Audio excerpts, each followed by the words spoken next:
Il est 18h15 à Niamey, c'est l'heure du forum du studio Kalangou. Madame, Monsieur, bonsoir. Merci de votre fidélité au programme du studio Kalangou qui sont diffusés en direct par 52 radios partenaires dans toutes les 8 régions du Niger. Des programmes aussi disponibles sur notre page Facebook Studio Kalangou, notre site internet www.studiokalangou.org, sur WhatsApp et sur Twitter.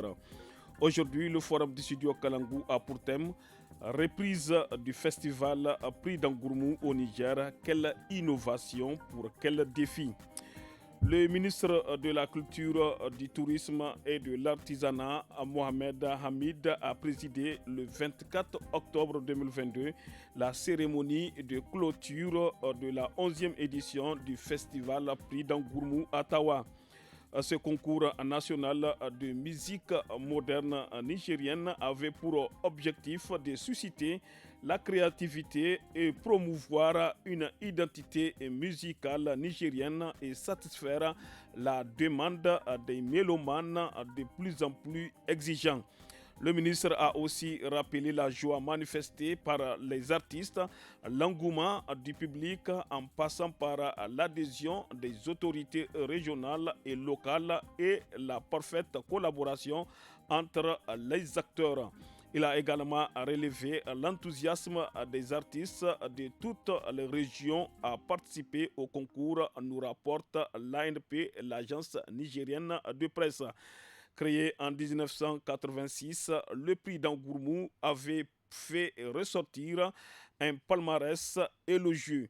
Au fil des éditions, il s'est affirmé comme l'une des plus grandes manifestations susceptibles de rallier à la fois le goût d'un public avisé et exigeant aux préoccupations majeures des autorités et des artistes pour l'affirmation d'une musique moderne nigérienne s'inspirant du riche patrimoine culturel nigérien. Pour parler de cette rencontre musicale, j'ai le plaisir de recevoir Ayama Aboubakar Yakuba Maïga, chef de division festival et événements culturels au ministère de la Culture, du Tourisme et de l'Artisanat. Ayama Aboubakar Yakuba Maïga, bonsoir. Bonsoir.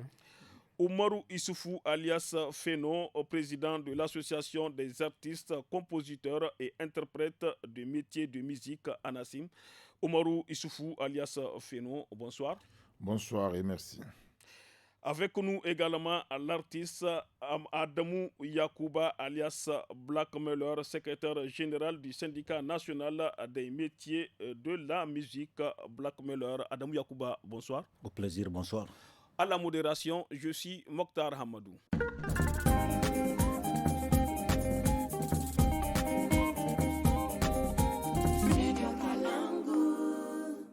On va commencer avec vous, Ayama Aboubakar Yacoub Maïga. Après plusieurs années de léthargie, le prix d'Angourmou renaît enfin de ses cendres. Il s'est déroulé à Tawa du 29 au 25 octobre 2022. Que peut-on savoir au sujet de la musique moderne nigérienne? Mokhtar, bonsoir.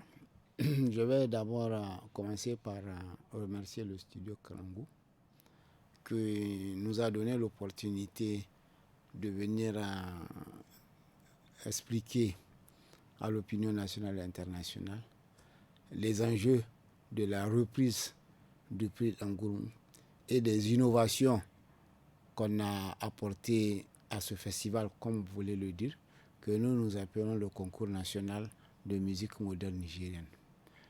La musique moderne nigérienne, on peut dire qu'elle va bien. Et mieux que quand même, elle est sur la route des grandes musiques de la sous-région.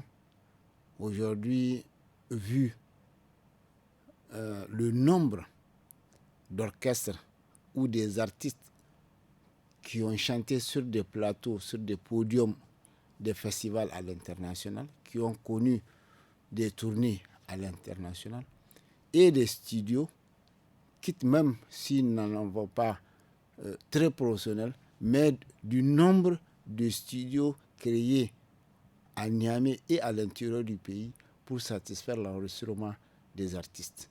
Aujourd'hui, vous avez beaucoup d'enregistrements qui n'ont pas été faits, qui avant ne se faisaient que dans les studios des radios, particulièrement ou à l'étranger, et des clips qui sont réalisés par des professionnels qui ne sont pas des médias comme des télévisions. Donc, la reprise du prix d'Angourmou est l'opportunité aujourd'hui d'enrichir cette dynamique-là et vraiment de porter encore plus loin que là où la musique nigérienne est aujourd'hui, de l'amener sur le chiquier international comme toutes les autres musiques de la sous-région. Ayama Aboubakar Yacoub Mega, le prix d'Angourmou est un concours, vous l'avez dit, de chansons modernes et traditionnelles nigériennes. Vous venez là aussi de dire que la musique nigérienne se porte bien. Où se situe cette musique moderne nigérienne dans le concert de la musique des autres pays de la sous-région? Vous savez, si on peut le dire, sans se tromper, on a quand même des artistes qui ont beaucoup de carnets d'adresses et qui ont des entrées à l'extérieur. Je crois que nos camarades ici présents seraient mieux placés que nous pour le dire. Tout ce que nous pourrions dire, c'est que nous avons beaucoup de sollicitations au niveau du ministère, des artistes qui vont à des festivals au niveau international. Et s'ils sont invités, c'est qu'ils sont connus.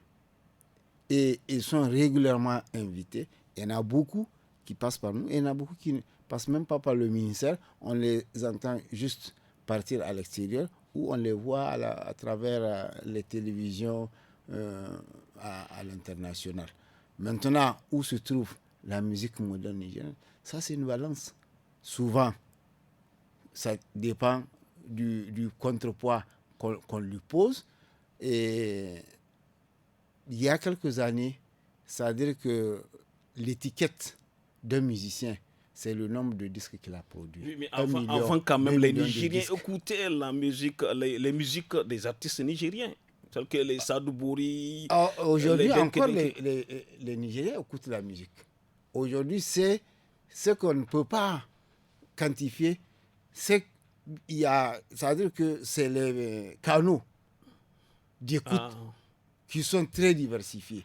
Aujourd'hui, par exemple, certes, vous allez me dire que les WhatsApp, c'est pas professionnel, mais quand quelqu'un est écouté sur toutes les plateformes de télévision, de téléphone, c'est quelque chose. Certes, maintenant, les gammes de recouvrement de ces droits, c'est autre chose, mais je dis qu'aujourd'hui, c'est les moyens de contrôle qui ne sont plus les mêmes. Avant, vous produisez, vous faites un disque, c'est vendu à 1 million, 2 millions, 3 millions, on peut le quantifier.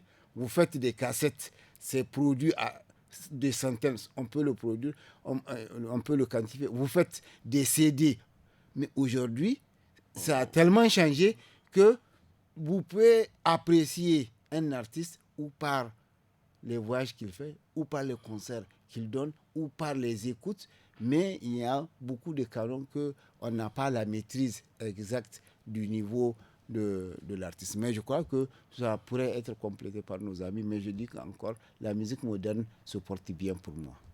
Ayama Aboubakar Yacoub Mega, quels sont les défis du Niger pour la promotion de la musique au Niger? Ah oui, c'est ça la question. Les défis, ils ne sont pas nombreux, mais ils sont, je vais dire, quand même importants. Le premier défi, c'est de ramener les artistes au niveau des artistes internationaux. C'est une des démarches de l'innovation du prix d'Angourmou que nous tenterons de faire dans les années à venir. Donc le prix d'Angourmou, c'est une réponse à cette préoccupation. C'est une réponse à cette préoccupation, c'est d'amener le prix d'Angourmou à un niveau international où ce n'est plus un prix d'Angourmou national, mais c'est un prix d'Angourmou et national et internationale qui va permettre, sans sortir, à des artistes au Niger d'avoir des entrées à l'extérieur. Parce que à travers le prix Ngourou, on va faire beaucoup, on va faire venir beaucoup d'autres producteurs, réalisateurs, etc., pour identifier des talents dont ils peuvent faire la promotion à l'extérieur. Merci beaucoup, Ayama Aboubakar Yacoub Maïga. Je rappelle que vous êtes le chef de division festival et événements culturels au ministère de la Culture, du Tourisme et de l'Artisanat. Le temps de donner la parole à Oumarou Issoufou, président de l'ANASIM. Oumarou Issoufou, alias Feno, comment se porte aujourd'hui la musique nigérienne? Bonjour et merci pour l'opportunité offerte.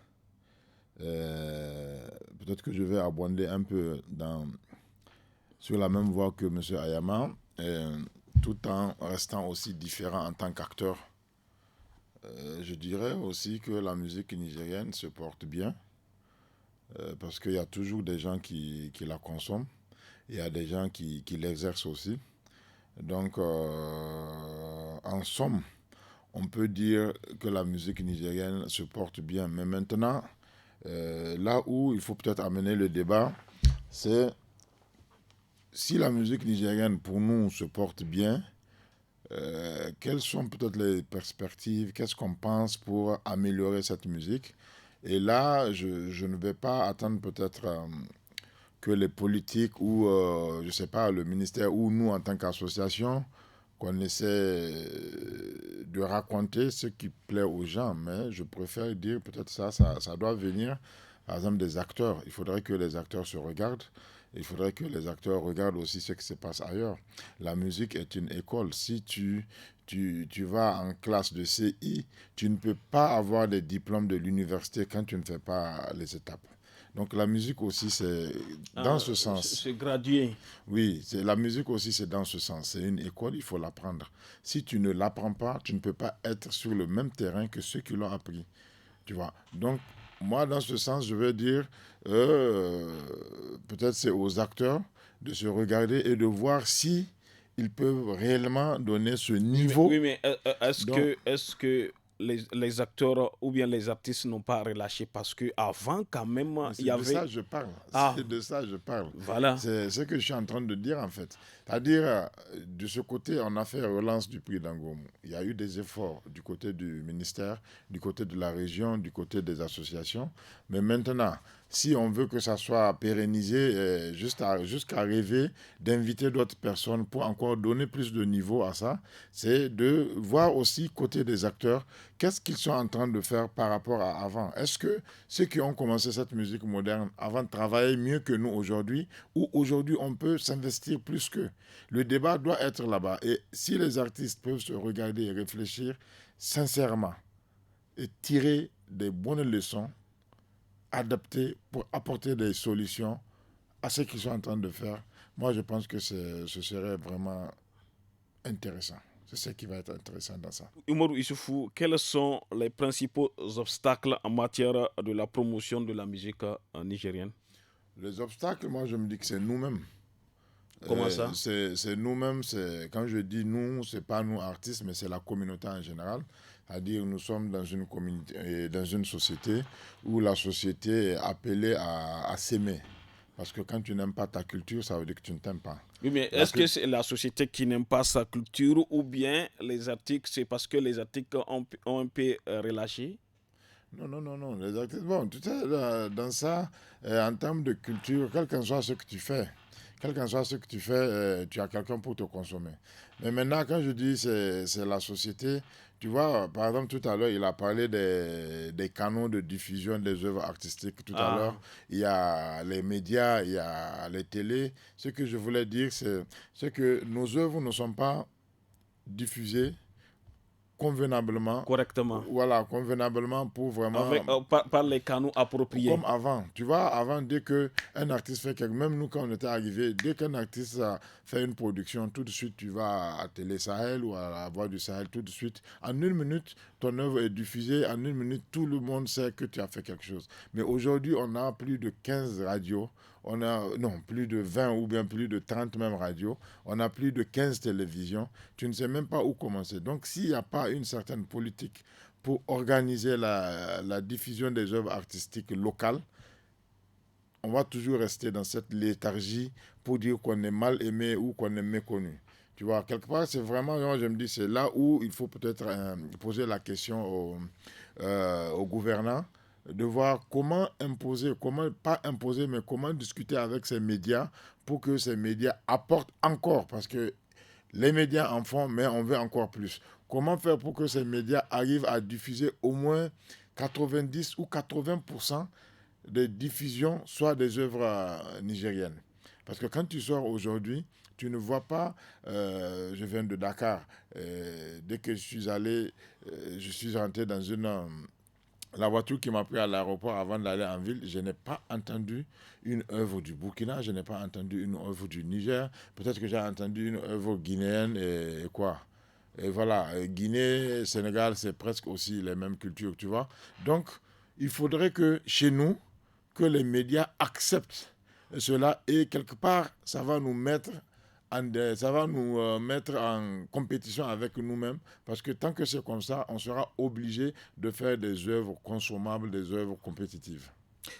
Oumarou Issoufou, parlons du prix d'Angourmou. Au total, 9 prix ont officiellement été décernés et plusieurs autres prix spéciaux ont été attribués aux meilleurs orchestres, groupes musicaux et solistes. Qu'est-ce qui vous a profondément marqué à l'occasion de cette 11e édition du prix d'Angourmou? Bon, moi je dirais que tout m'a marqué hein, parce que pour moi, le signe est beaucoup plus fort que tout ça.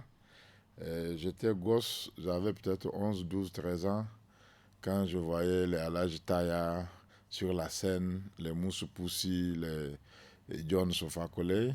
Et aujourd'hui, peut-être 30 ans après, je me retrouve être devant tout ça. Tu vois, y a rien de plus marquant. Pour moi, il n'y a rien de plus marquant parce qu'on était gosses, on ne savait même pas ce qu'on voyait, tu vois. On regardait juste la télé, on aimait et tout et tout. Et aujourd'hui, on se retrouve devant. D'abord, moi, ce qui m'a marqué, c'est d'abord ça. C'est parce que ça m'a fait beaucoup réfléchir. Des signes peut-être que j'avais vus dans mon enfance que je ne comprenais pas. Et aujourd'hui, je me retrouve là.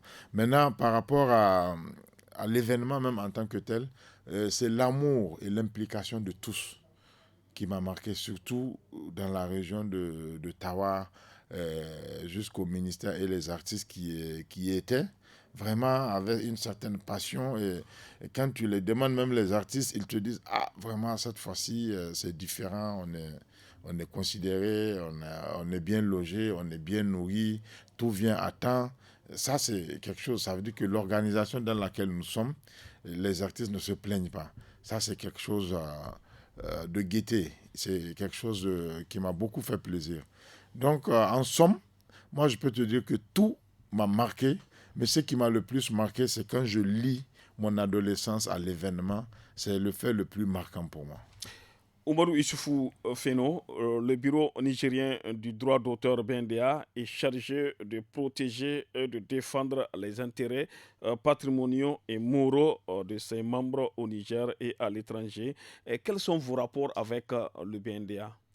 Euh, bon, normalement, c'est une question que je trouve même bizarre, si tu veux, parce que je me dis que le BNDA, c'est pour nous, le BNDA, c'est notre banque.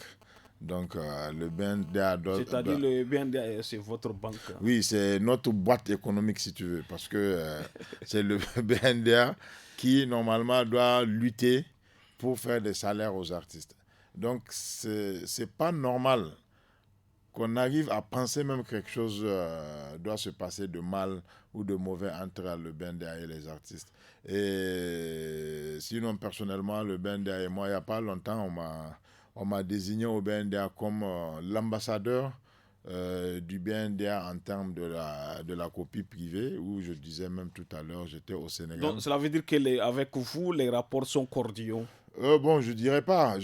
C'est pas parce que pour moi, en fait, je travaille pour ma communauté, la société, la communauté des artistes. C'est beaucoup plus leur intérêt que je vois pour m'engager dans les choses. Et c'est pas parce que je m'engage dans ça aussi que je suis obligatoirement ou forcément d'accord avec eux. Non, pour moi, quand je suis dans ça, c'est parce que j'essaie d'avoir une certaine vision par rapport à moi, par rapport aux autres, par rapport à toute la communauté artistique. Comment faire pour que cette question que les gens se posent ou que les gens nous posent, est-ce que l'artiste vit de son art? Comment faire pour que ça soit ou bien pour que ça s'entame? Parce que c'est possible. C'est possible que l'artiste puisse subvenir à ses besoins par rapport à son art. Mais c'est juste la façon dont les choses sont structurées ici, la façon dont nous-mêmes artistes, nous-mêmes artistes, nous faisons le travail ou façon nous vendons le travail ou façon nous collaborons avec les autres qui fait que on n'arrive pas à subvenir, la musique n'arrive pas à nous nourrir. C'est pas quelqu'un, c'est nous. Parce que de l'autre côté, quand tu vas au Sénégal, aujourd'hui, le Bureau nigérien de droit d'auteur sénégalais, avant c'était le BSDA. Aujourd'hui, ce n'est plus le BSDA, aujourd'hui c'est le SODAV, pardon, qui est une société privée, purement privée. Ce n'est plus un bureau. Qui gère les artistes. Qui gère les artistes. Et c'est des artistes eux-mêmes qui gèrent leurs trucs. Tu vois, parce que quand c'est un bureau, c'est l'État. Mais aujourd'hui, ce n'est plus ça. Partout ailleurs, ce n'est plus ça. Et ça marche? Ça marche. C'est des modèles. C'est-à-dire, quand je suis allé là-bas, c'est des cas qu'on nous a pris, c'est des modèles.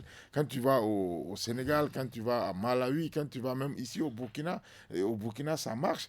J'ai discuté avec eux, j'ai discuté avec le bureau ivoirien, avec le bureau burkinabé, avec quelques bureaux, où je dis, ben, écoutez, vous, chez vous, c'est quoi le plus grand chiffre qu'un artiste puisse toucher pour ses droits? On m'a dit, bon, on a donné un nom, on dit, bon, 8 millions. J'ai dit quoi? Il dit 8 millions. Alors que nous, ici, on a entre 15 et 16 millions pour tout le monde. Et à côté, il y a un artiste qui gagne 8 millions pour les droits d'auteur. Et ici, au Niger, un artiste peut prendre 1250, 2250. Tu vois un peu? Donc, si les gens s'organisent, quelque part, ce n'est pas parce qu'on a un bureau que le bureau doit faire obligatoirement le travail. Il faudrait que nous-mêmes, on soit conscients de ce qu'on a donné à ce bureau. Si on n'assiste pas, si on n'aide pas, si on n'accompagne pas le bureau à nous aider à être dans nos droits, on ne va jamais être dans nos droits. On va juste faire de la musique pour un truc de passe-temps. Tu vas faire 5 ans, 10 ans, ça ne va pas, tu vas vouloir changer. Tu ne peux pas mettre ta vie dans quelque chose sur 10 ans et demain tu vas penser à faire autre chose parce que tu as raté ici. Non, quand tu commences, tu dois réussir dedans. Pour moi, quand tu commences, tu dois réussir. Maintenant, c'est juste au niveau des artistes, moi, que j'insiste, j'insiste parce que le majeur problème de notre développement, c'est nous. Merci beaucoup, Oumarou Issoufou alias Feno. Je rappelle que vous êtes le président de l'association des artistes, compositeurs et interprètes de métiers de musique Anassim. On va aller du côté de Adamou Yakouba, secrétaire général du syndicat national des métiers de la musique. Adamou Yakouba, alias Black Miller, quelle est la situation des artistes, compositeurs et interprètes des métiers de la musique au Niger? Bon, écoutez, moi, quand j'ai fait généralement mes analyses, j'ai fait un petit effort intellectuel pour surpasser la dimension de la subjectivité et pour tendre un peu vers l'objectivité. Très honnêtement, je pense bien que les autres l'ont dit, elle se porte, je ne dirais pas bien, mais elle se porte de façon fiévreuse. Fiévreuse, c'est-à-dire ça veut dire que, non, ça veut dire que ça ne va pas. Non, ça va, mais elle est un peu malade.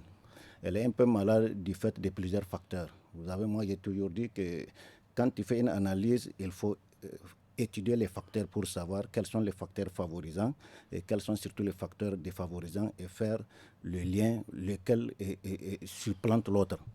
Malheureusement, parce que ce que Ayama a dit, ce que mon président Feno a dit, vraiment, c'est une minorité parmi nous, n'est-ce pas, donc, qui arrive à... Il n'y a pas de bourgeois parmi vous?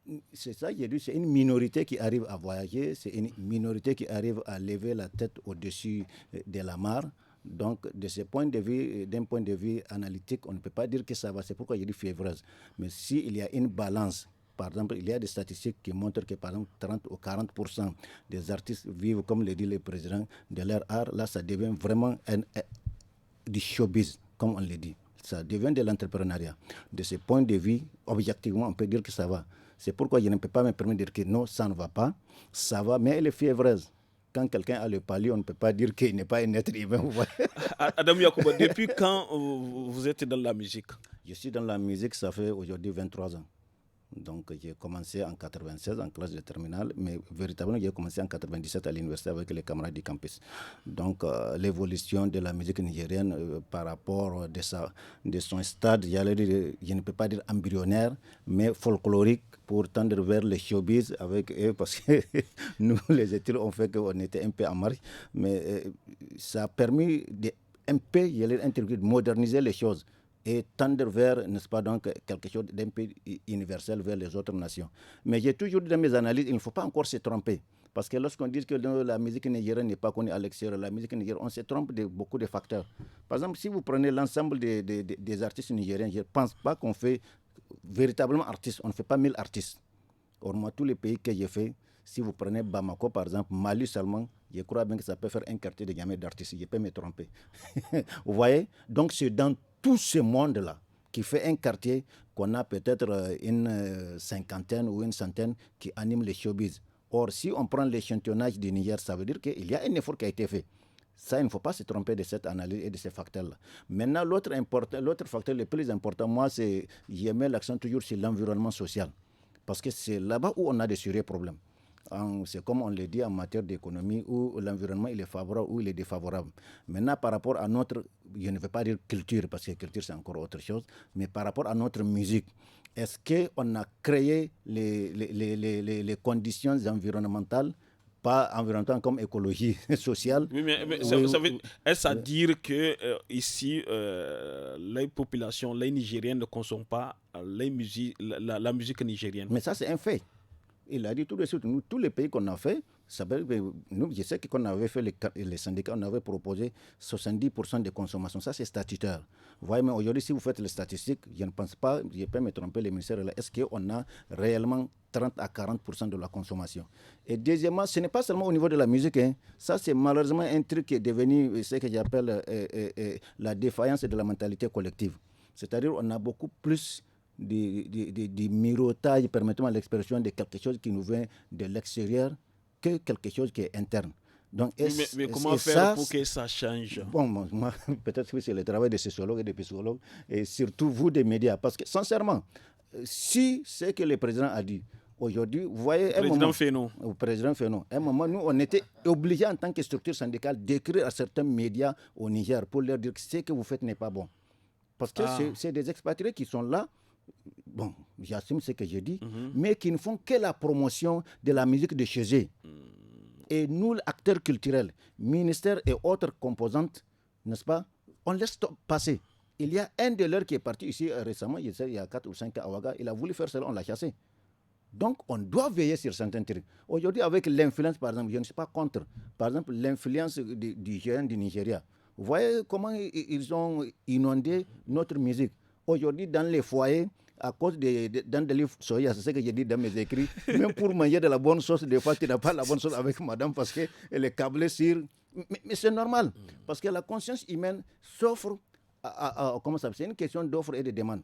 Je crois bien qu'il y a un travail de refonte profonde à faire. Si nous voulons que notre musique soit consommée, il va falloir retravailler la conscience collective nigérienne pour qu'elle s'accepte et qu'elle accepte les produits nationaux, quel que soit le domaine.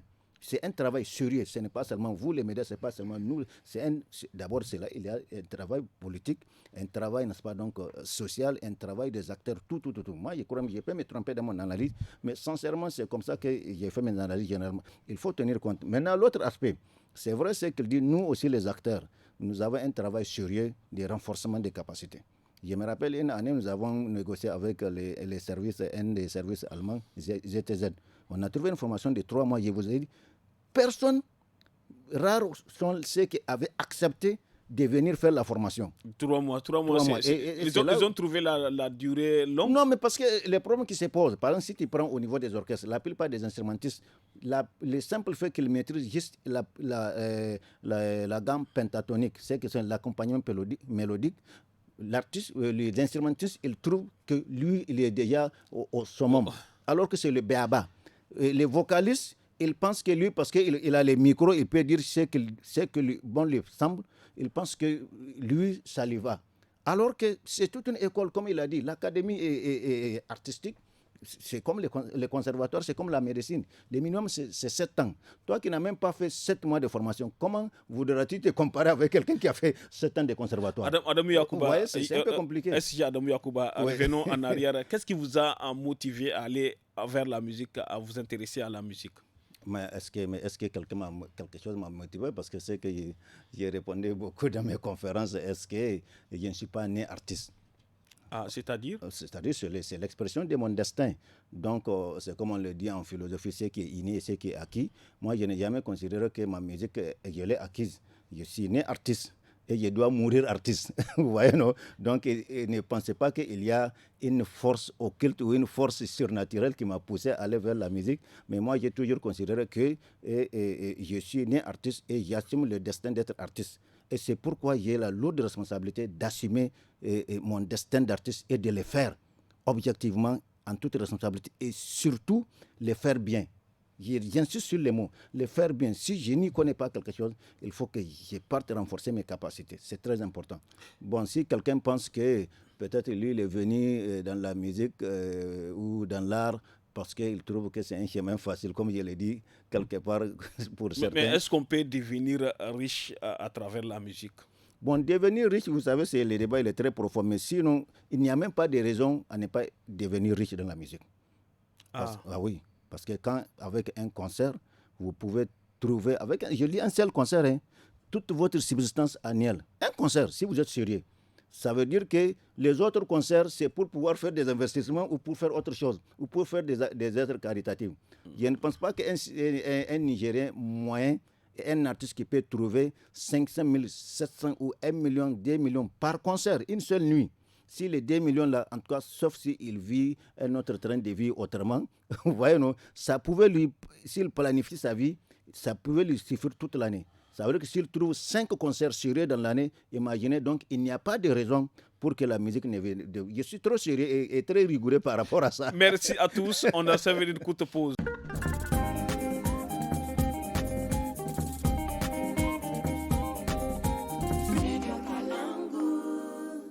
On va revenir vers vous, Ayama Aboubakar Yacoub Maïga. Selon beaucoup d'acteurs du domaine de la musique, la 11e édition du prix d'Angourmou a été une parfaite réussite. Comment améliorer davantage? Si vous êtes, elle a été une parfaite réussite.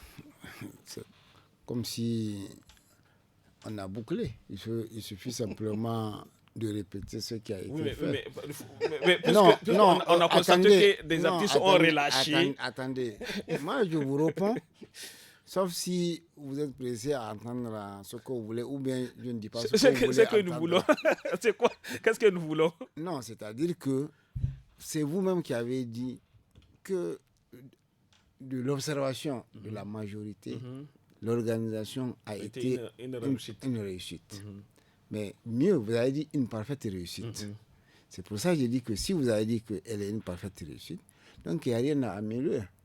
Davantage pour les éditions futures. Donc, moi, je vais revenir. Dans tous les cas, c'est de l'avis de tout le monde.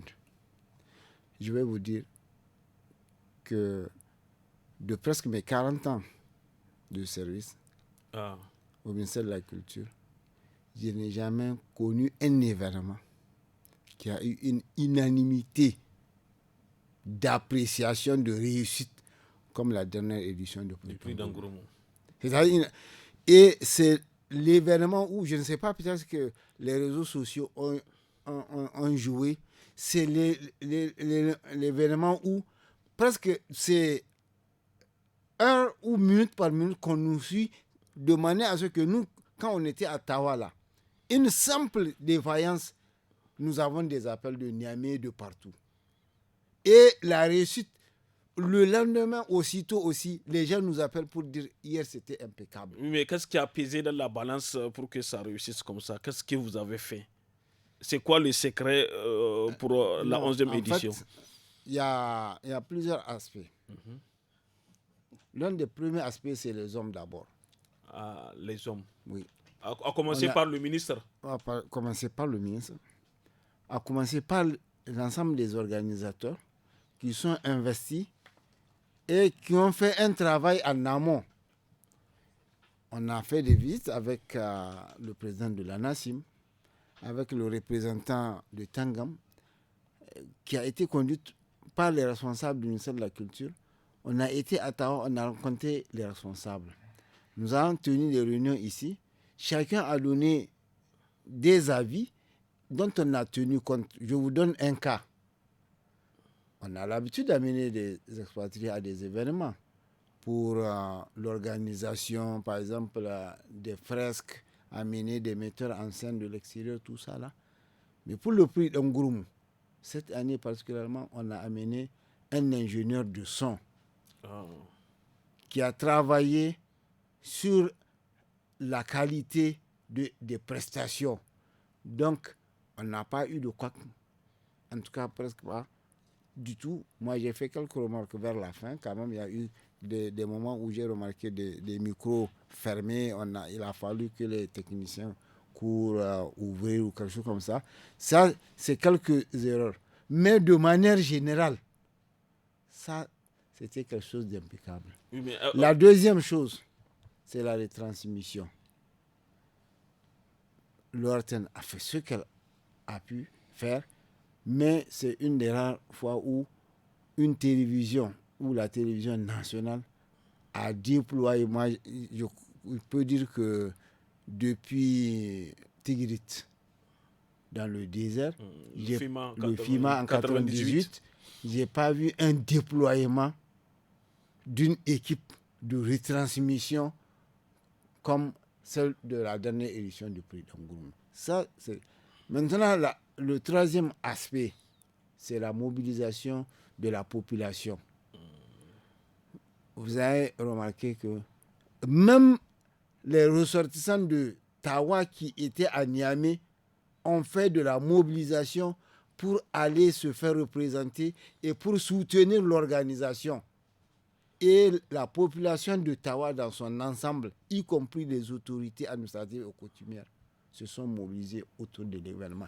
Et il y a eu un engouement, je vous dis, il y a même eu du forcing pour que certaines prestations se fassent dans l'intérêt de l'organisation. Oui, mais à présent, y a-t-il... Maintenant, je vais vous dire une chose. Il ne faut pas que nous donnons à l'autosatisfaction. Il y a eu vraiment... Ça, c'est vrai. Mais moi, de mon avis, on peut encore aller de l'avant. Pas que ce qu'on a fait n'est pas bon, mais ce qu'on n'a pas pu faire, le faire. Le prix d'Angouroumou, de par ma formation, pour moi, c'est un événement. Ce n'est pas qu'un festival de musique, c'est un événement qui devrait contribuer à l'économie régionale et nationale. Donc, pour moi, pour que le prix d'Angouroumou, autour du prix d'Angouroumou, qu'on trouve beaucoup d'autres activités qui concourent vers l'économie. Donc, selon vous, il doit y avoir des innovations en perspective? Il va en avoir parce que nous venons du prix d'Angouroumou et nous avons, même si ça va s'organiser chaque année, nous avons un an pour l'organiser. Et je crois que nous allons nous atteler, nous allons nous réunir pour voir effectivement qu'est-ce qu'on peut encore ajouter pour que les gens, en tout cas, trouvent encore plus satisfaisant que ce qu'on a fait au prix d'Angouroumou. Merci beaucoup, monsieur le directeur. Omarou Issoufou, alias Feno, vous venez là de dire que vous avez séjourné à Dakar dans le cadre de la lutte contre le piratage. Quelles sont les dispositions à prendre pour mieux prévenir et lutter contre le piratage des œuvres artistiques? Je n'ai pas dit piratage. Bon, d'abord, moi, j'ai envie de rebondir sur une question que tu avais posée. Oui, et rapidement. Nous sommes contre le temps. SG, là où tu demandes est-ce que faire la musique, tu peux devenir riche ou comment tu as posé ta question. Est-ce qu'on peut devenir riche dans la musique, à travers la musique? Parce que pour moi, en fait, ça dépend de ce que tu appelles richesse. Est-ce qu'elle est relatif. Matérielle ou spirituelle ou je sais pas. C'est-à-dire, pour moi, la richesse, tant que tu fais la musique, c'est vrai, tu dois subvenir à certains besoins, mais tant que tu arrives à rendre certains heureux, tu arrives à être heureux et rendre certains heureux par rapport à ce que tu fais, c'est déjà une richesse. Voilà, c'est ce que je voulais dire. Et maintenant, par rapport à la piraterie, en fait, j'étais à Dakar, pas par rapport à la piraterie, mais par rapport à la copie privée. C'est-à-dire, il y a, par rapport aux droits d'auteur, tu sais, avant, dans le temps, les gens partaient. Quand on sortait des CD ou des cassettes, les gens couraient au grand marché ou vers le score pour chercher des cassettes, pour chercher des œuvres artistiques. Mais aujourd'hui, c'est différent. Aujourd'hui, c'est différent. Je suis chez moi, Black Mailer, il sort son son, je l'ai sur mon portable. Ayama, il sort son film, je l'ai sur mon portable. Parce qu'on a le même canal de diffusion qui sont les réseaux sociaux, que ce soit YouTube, que ce soit WhatsApp, que ce soit. Et on a la même forme de conservation de ces œuvres-là qui sont les téléphones. Donc c'est par rapport à ça que des gens sont en train de réfléchir. C'est une réflexion qui a duré, mais c'est maintenant que c'est venu chez nous. C'est ça qu'on appelle la copie privée. Comment faire pour compenser les œuvres artistiques, comme les artistes ne peuvent plus vendre des œuvres de manière physique. Maintenant, tout est numérique, tout est digitalisé sur des plateformes, mais il y a d'autres qui ne peuvent pas être sur les plateformes-là. Donc maintenant, c'est une politique comme ça que les États de l'UEMOA sont en train de réfléchir, voir comment les gouvernements et les responsables des gouvernements peuvent comprendre cela et accepter ce qu'on appelle la copie privée afin que les artistes puissent véritablement vivre ou devenir riches de leurs œuvres, comme tu l'as demandé. Adamou Yacouba alias Black Mailer, quelles sont vos attentes pour les éditions du prix de Gourmou à venir? Rapidement. Bon, rapidement, disons que mes attentes, elles sont vraiment très nombreuses, mais je vais essayer d'être un peu exhaustif. Moi, je crois bien que si nous voulons avoir un prix comme vous le dites, en parfaite réussite, là, c'est d'abord penser à renforcer les structures. Les structures associatives des artistes. Les syndicats, les associations. Oui, tout. Parce que les acteurs sont les fruits, normalement, indépendamment de nos carrières professionnelles. Ça, c'est leur mode organisationnel. Plus les structures sont organisées, renforcées, c'est-à-dire que les fruits qui vont sortir des structures vont être des fruits de qualité. Ça, c'est indéniable. L'autre aspect, moi, vraiment, je ne sais pas quelle est la disposition d'esprit. Ça, c'est une analyse sociologique qui fait qu'au Niger, ce que j'ai remarqué, on refuse de voir les choses en grand. Vous voyez, j'ai fait un petit calcul des différents prix. Les premiers prix, d'abord, les plus grands de l'orchestre, ça fait 3 millions. Et le règlement intérieur, je l'ai lu, ça fait 8 personnes. Vous faites 3 millions divisé par 8, ça vous donne combien? Ça vous donne 375 000 francs. C'est peu selon vous? Non, j'y arrive. Plus les matériels. Je maintiens juste au prix. Moi, ça ne fait pas le cachet de mon orchestre quand je joue en live. Ça veut dire qu'il faut accepter. Parce que les artistes, il y a un double rôle. L'artiste a un double rôle. Le fait de promouvoir sa profession et le fait de promouvoir une culture. Donc, le simple fait de ce double rôle-là, il doit être un acteur primordial dans toutes les politiques. Vous voyez, non? Moi, j'ai participé à toutes les politiques culturelles au Niger. Et ça, c'est des réflexions. Et l'autre part, au-delà du prix, après les prix d'Angourmou, vous voyez, aujourd'hui, si vous approchez tous les lauréats, je crois bien qu'ils sont déjà tombés dans une autre situation. Or, il faut les accompagner et les encadrer. Ça veut dire qu'accepter de créer des champions, je crois que si on ne peut pas les faire à travers nos circuits, à partir du prix d'Angourmou, les lauréats, faisons en sorte qu'ils ne tombent pas dans leur situation antérieure. Vous voyez ce que je veux dire? Ça veut dire que de ce fait, on les encadre, on les accompagne et ils deviennent des modèles. C'est important. Merci à tous. Nous sommes au terme de ce forum du studio Kalangou. Nous avons eu le plaisir de recevoir Ayama Aboubakar Yacouba Maïga, chef de division festival et événements culturels au ministère de la Culture, du Tourisme et de l'Artisanat. Oumarou Issoufou alias Feno, président de l'association des artistes, compositeurs et interprètes de métiers de musique Anasima, et l'artiste Adamou Yakouba alias Black Miller, secrétaire général du syndicat national des métiers de musique dénommé Tangam. Merci à nos invités et à vous tous pour votre fidélité au programme du studio Kalangou qui vous parviennent grâce à nos 52 radios partenaires. Merci aussi à la technique côté son assurée par Issa Lawali et à la réalisation Mustapha Ayouba. Merci, au revoir.